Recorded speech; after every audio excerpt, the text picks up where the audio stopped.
scallops are mollusks like clams, oysters, mussels. They come in these beautiful shells, which you can also keep and cook them in. Scallops have a sweet taste, especially raw, and a remarkable texture when cooked properly. So they really are a treat. Nowadays, usually saved for fancy restaurants or special occasions. But today, we are breaking through that. You're going to find shopping for, preparing, and cooking scallops so effortless that you won't even need to order them at a restaurant the next time you see them. So sorry, not sorry for possibly ruining restaurants for you, but I promise these homemade scallops will make it all worth it. I'm Jenna. I like to demystify luxury foods and help you add a little opulence in your everyday life. Hit that subscribe button if you are a playful person who loves fanciful food.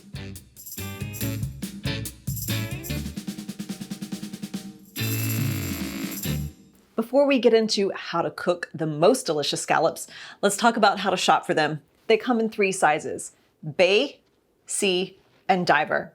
Bay scallops are itty bitty. They're about like this big and usually used in soups and stews because no one wants to stand over a hot stove and sear and flip dozens of tiny scallops. Sea scallops are the most popular variety you'll see throughout the world. They can be up to 2-ish inches in diameter. And then diver scallops. They're technically the same variety as sea scallops, but they're harvested by hand and only the largest ones are chosen, usually only about 10 or fewer per pound.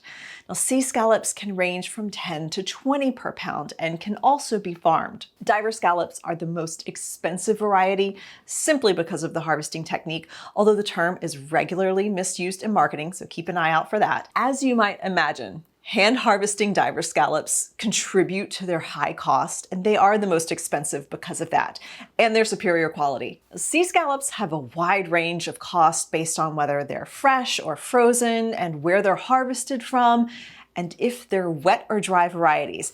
Now, don't worry, I'll explain that next. Now, currently in New York City, I can get fresh, dry sea scallops for $40 to $45 per pound, and that's a decent serving size for 2 adults for dinner. Wet scallops are about half that price, and bay scallops are the most cost-effective and also the least flexible with recipes. The most important information I want you to leave with is the difference between dry and wet scallops. Now, side by side, you can see the color difference.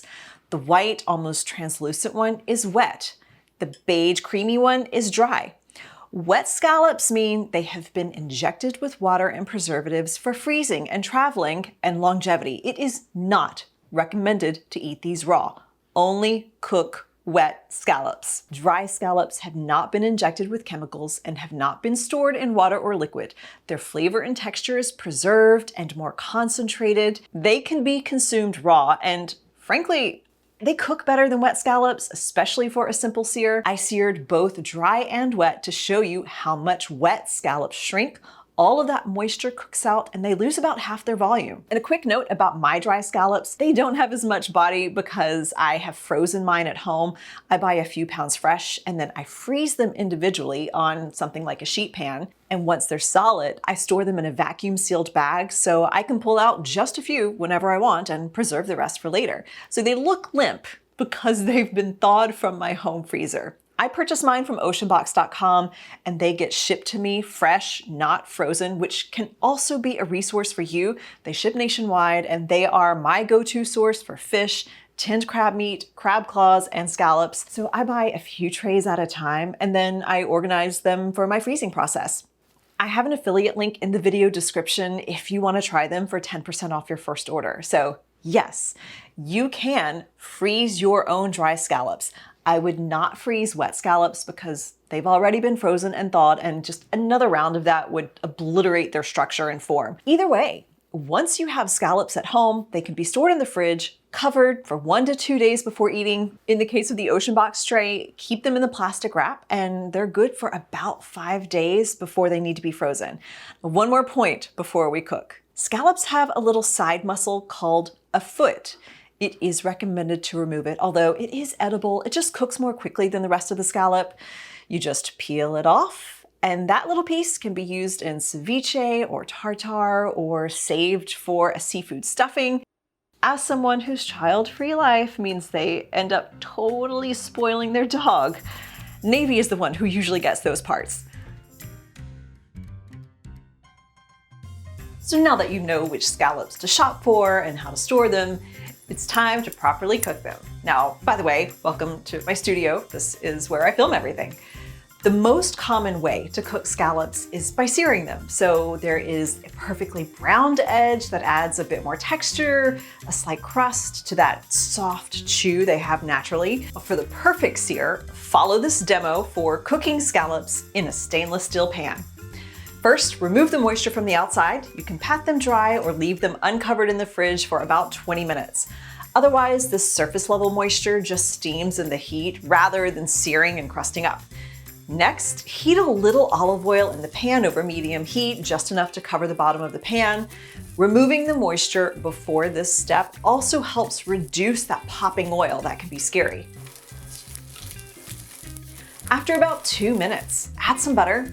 How much will depend on how many scallops you're cooking, but basically, we wait to add the butter because at this heat level, the milk solids will burn before the scallops are done and then everything tastes burnt.